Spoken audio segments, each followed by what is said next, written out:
In my previous video, I've talked about gratitude, and whenever we can be grateful, there is space to see things differently, which brings us to the next step in my pathway to happiness: perspective. Every day we wake up, we have to make a decision, because the way we look at things defines what we will see, and understanding this is, in my opinion, the first step from turning your perspective from your prison to your power. And I'm not able to get you out of your difficult situations, but what I can do is give you some tools to change your perspective on those life-changing moments. Seneca once said that we suffer more in imagination than in reality. And whenever life challenges us, we feel powerless because we think we can't control the situation, but we can.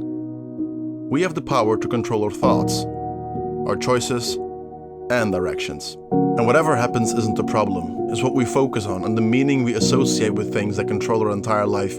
The most important thing to understand is that every moment in time is temporary. So whatever you're going through right now, hold on to yourself and never give up in a storm, because worrying, overthinking, and worst-case scenarios won't get us through these challenging times.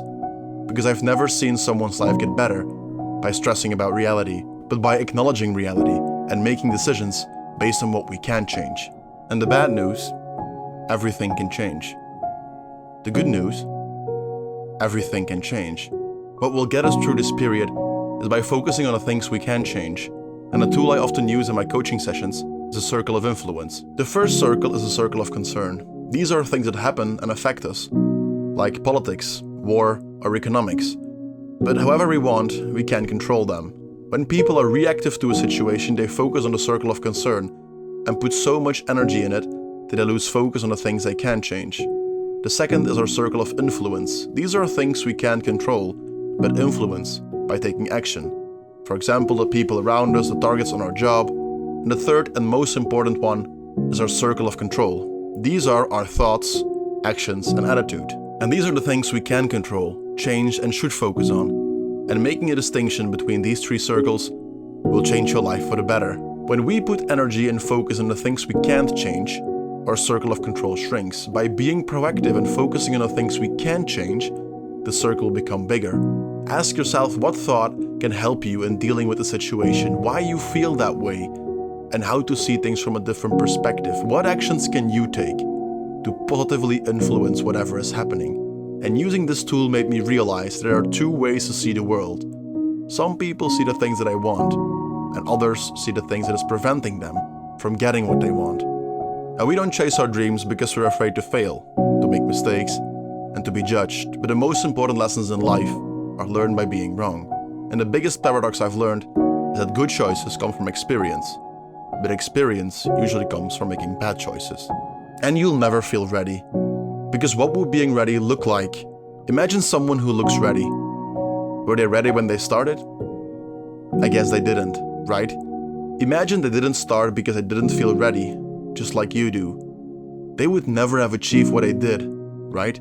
The whole point of achieving anything in life is based on having the confidence to start either way, and knowing that the skill can be learned, the mindset can be taught, and the goal will be achieved by taking action. So this idea of feeling ready does not exist. Because if you never start, how can you know when you're ready? And 1 mile is better than not running at all.